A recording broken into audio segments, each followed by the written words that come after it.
오늘 우리에게 주신 하나님의 말씀 보도록 하겠습니다.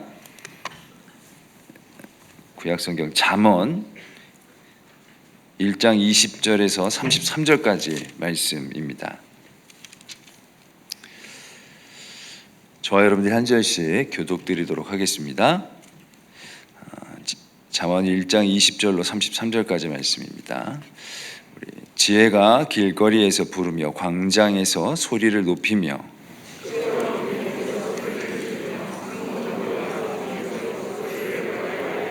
너희 어리석은 자들은 어리석음을 좋아하며 거만한 자들은 거만을 기뻐하며 미련한 자들은 지식을 미워하니 어느 때까지 하겠느냐.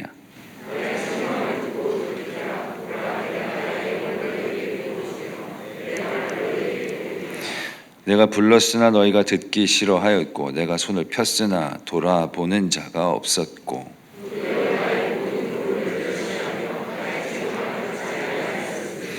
너희가 재앙을 만날 때에 내가 웃을 것이며 너희에게 두려움이 임할 때에 내가 비웃으리라.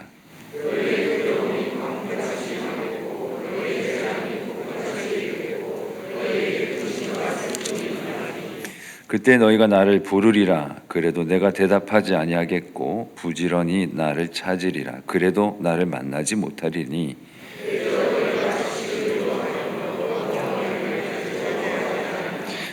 나의 교훈을 받지 아니하고 나의 모든 책망을 없인 여겼음이니라. 어리석은 자의 퇴보는 자기를 죽이며 미련한 자의 안일은 자기를 멸망시키려니와 오직 내 말을 듣는 자는 평안히 살며 재앙의 두려움이 없이 안전하리라. 아멘. 하나님의 말씀입니다. 할렐루야. 오늘도 여러분들 많은 기도의 제목을 가지고 또 이 자리에 나오셨을 것입니다. 하나님께서 나의 이 오랜 기도의 제목을 응답하여 주시기를 간절히 구하는 마음으로 나오신 줄로 압니다. 저도 말씀을 준비하면서 한번 생각해 봤습니다. 제가 기도할 때 어떤 말을 가장 많이 사용할까? 여러분들은 어떤 말을 가장 많이 사용하시는 것 같으십니까? 정답이 나왔네요. 주시옵소서를 가장 많이 사용한다고 담임 목사님 얼마 전에 말씀을 하셨는데, 주시옵소서 앞에 뭐가 들어가는지 한번 생각을 해보니까요, 저 같은 경우에는 지혜를 주시옵소서를 가장 많이 사용해 왔었더라고요. 이제 어릴 때부터 쭉 생각을 해보니까 지혜를 주시옵소서 굉장히 즐겨 사용했던 그런 말이었던 것 같습니다. 학창 시절에 얼마나 많이 지혜를 주시옵소서 기도했는지 모릅니다. 특히 이제 요즘이 딱 중고등학교 시험 기간이거든요. 중고등학교 시험 볼 때 지혜를 주시옵소서, 지혜를 주시옵소서 매일같이 기도했었던 그런 기억이 있고요. 이제 학교를 졸업하면 지혜를 주시옵소서 기도할 일이 별로 없을 줄 알았는데 웬걸요? 졸업을 하니까 지혜를 주시옵소서 기도할 일이 훨씬 더 많아졌다라는 것입니다. 이게 비단 저를 위해서 기도할 때뿐만이 아니라 우리 가족을 위해서 기도할 때, 또 자녀를 위해서 기도할 때, 또 우리 다른 분들, 우리 담임 목사님이라든지 또 우리 지도자들을 위해서 기도할 때도 그분들에게 지혜를 주시옵소서 이런 기도를 굉장히 즐겨하고 있었구나라는 것을 깨닫게 되었다라는 것이죠. 특히 설교 준비할 때 얼마나 거의 한 2시간에 한 번씩은 지혜를 주시옵소서 기도를 하는 것 같습니다. 하나님 지혜를 주시옵소서. 그렇게 기도했더니요, 오늘 본문 말씀이 딱 성경을 읽는데 빛이 떠오르는 겁니다. 그 다음에 막 성경 구절들이 고구마 줄기처럼 막 연결이 되더니 설교 원고가 순식간에 완성이 되었다. 이렇게 간증하면 얼마나 좋겠습니까마는 그런 일이 아직까지는 저에게 일어나지 않았다라는 것입니다.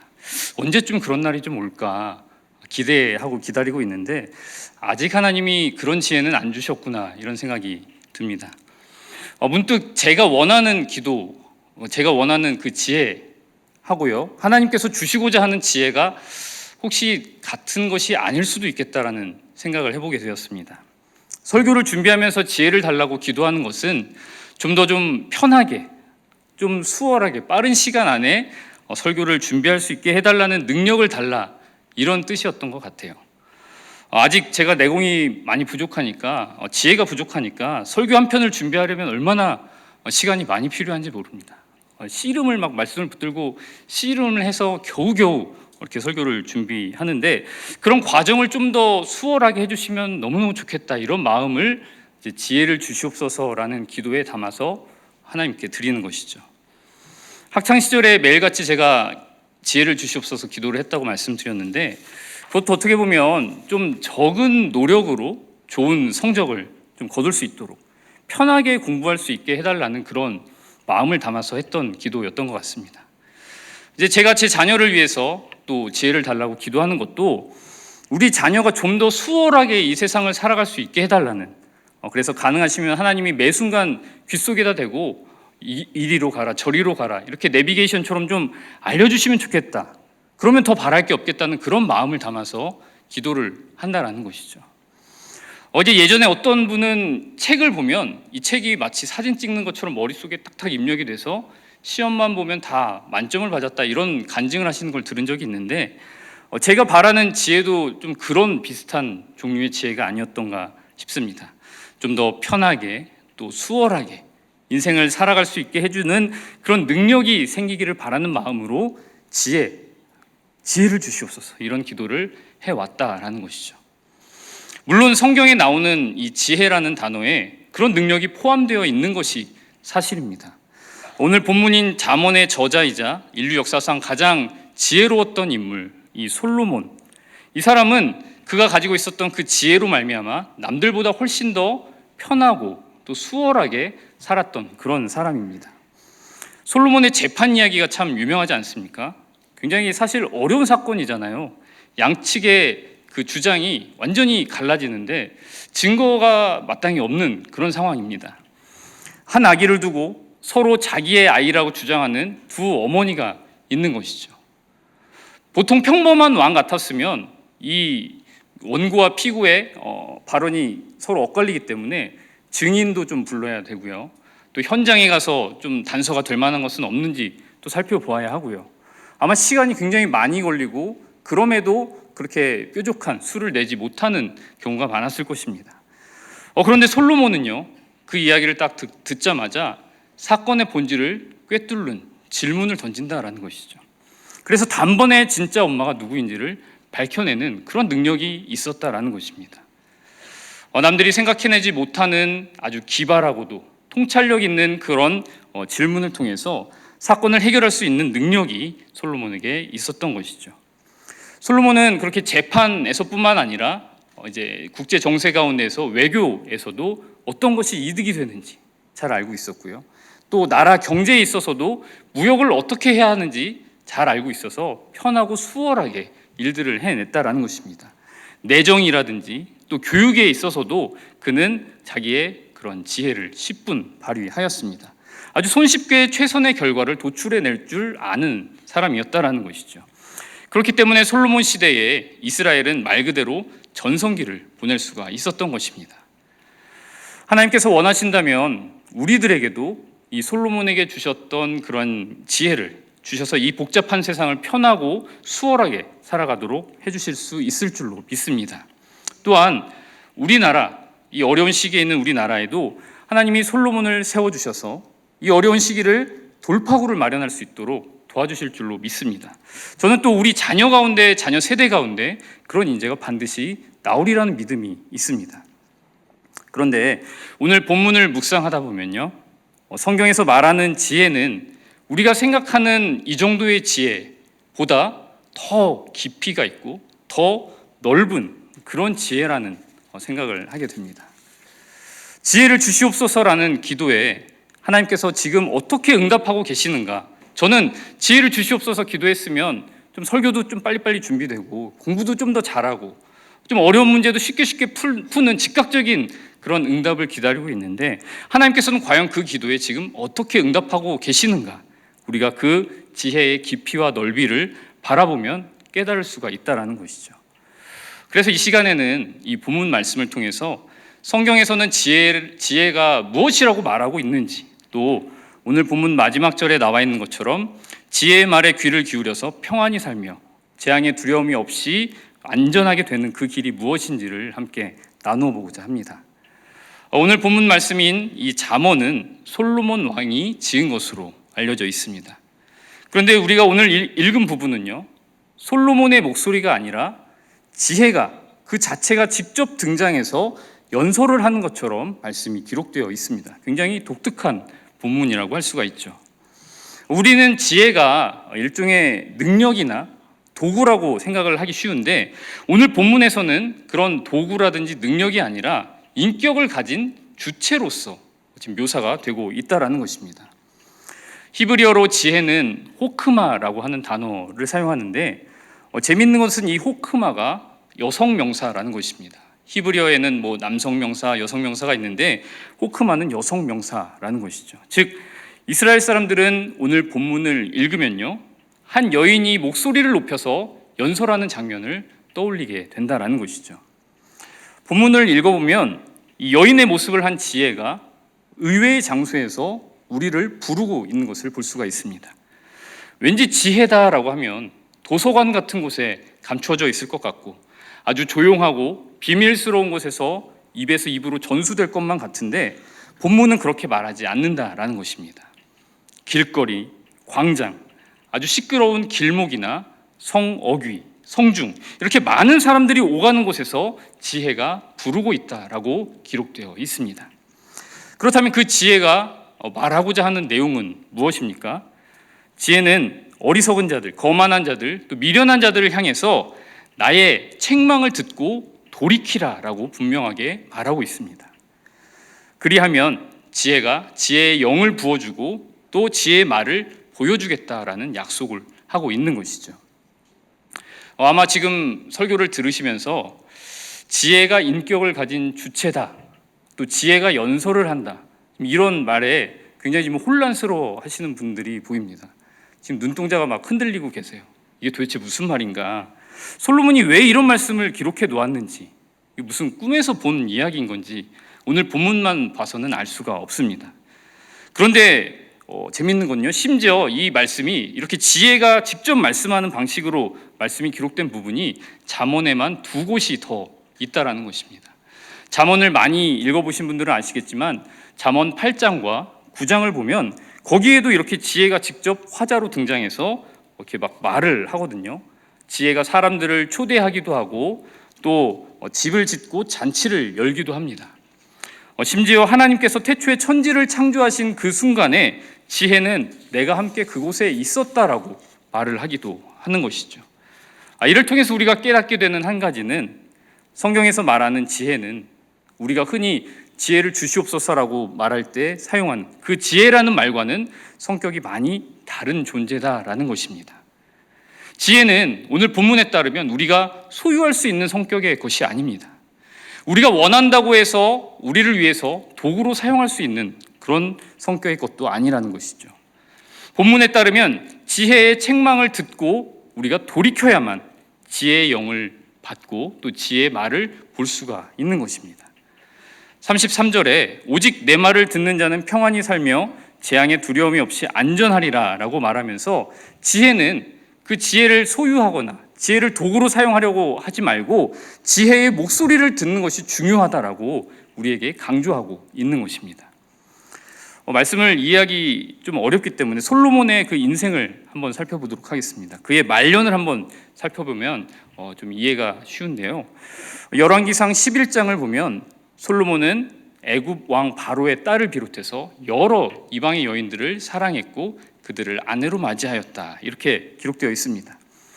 다른 나라의 공주들과 혼인을 하는 그 정책 자체는 이제 전쟁의 위협을 감소시켜 줄 수 있기 때문에 나쁘지 않은 정책이다라고 할 수가 있습니다.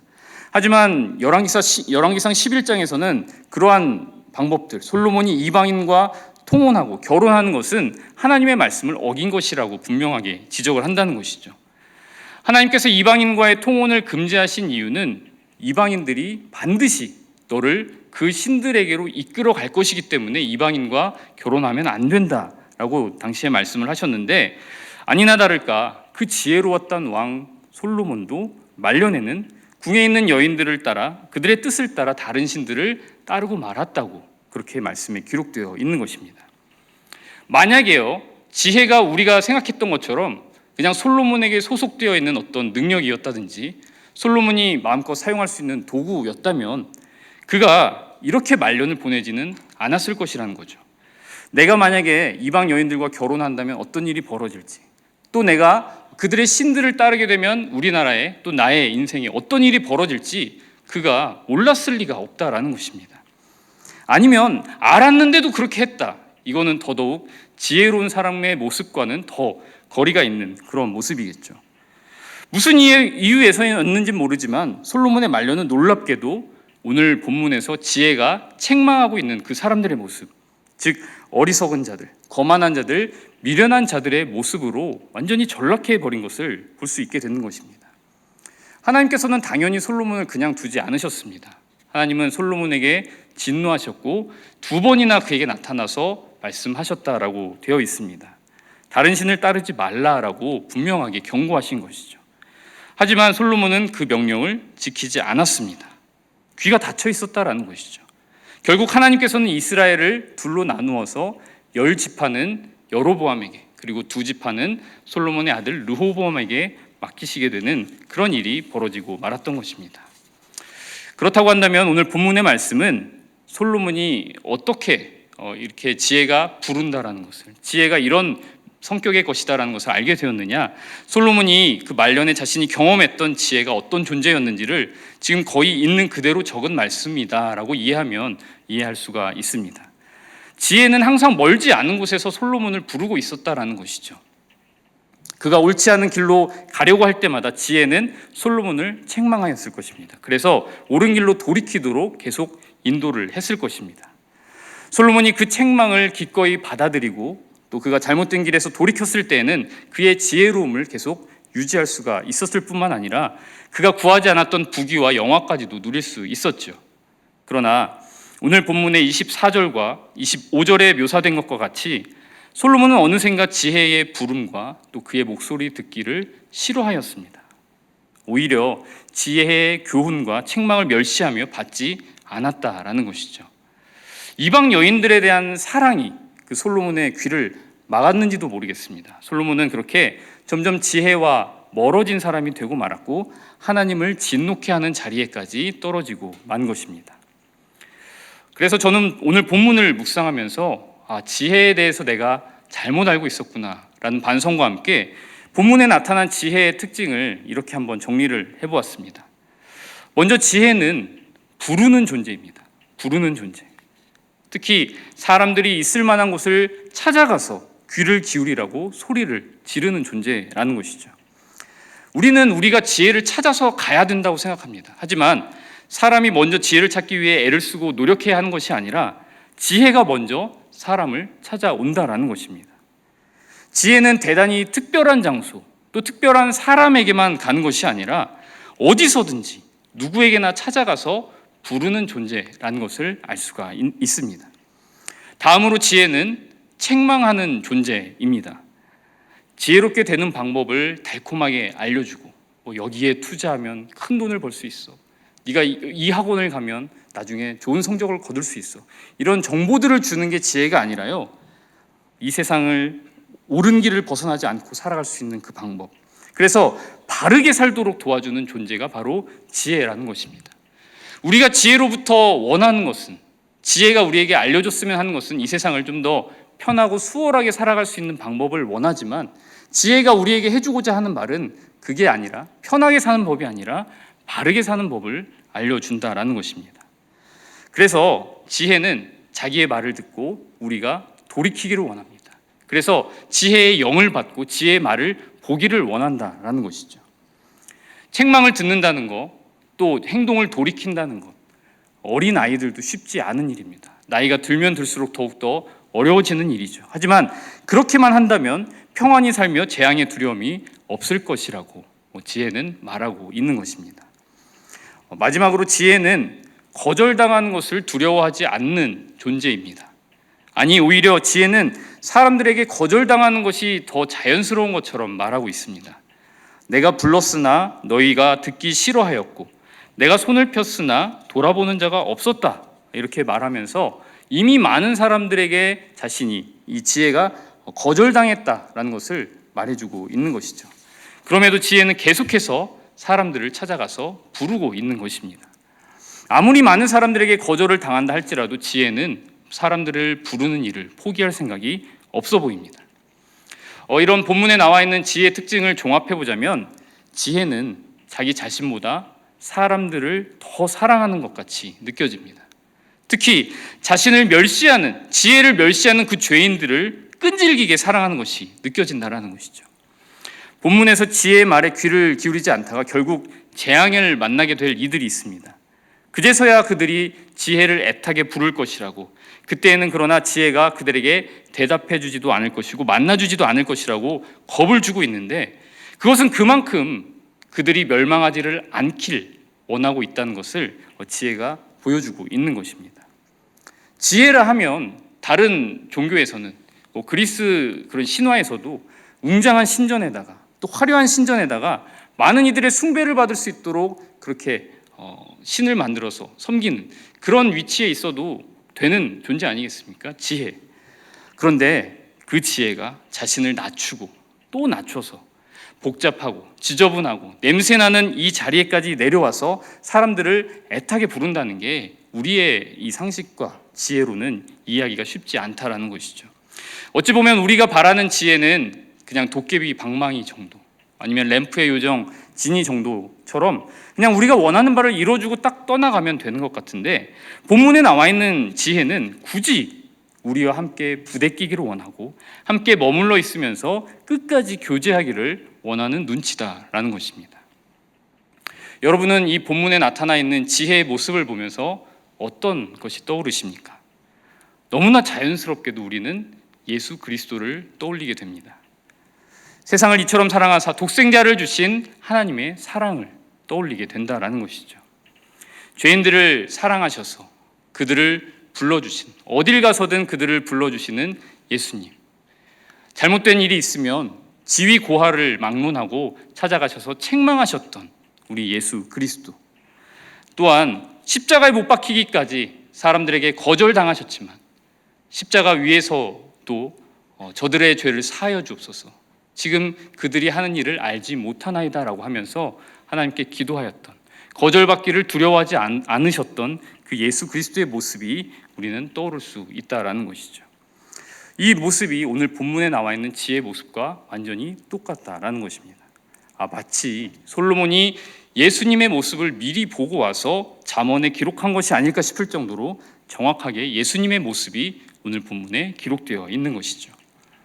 그래서인지 어거스틴이라든지 이제 칼뱅과 같은 그런 우리의 선배들은 이 잠언에 나와 있는 지혜가 예수 그리스도, 성자 예수님을 말한다라고 단호하게 주장을 하였던 것입니다.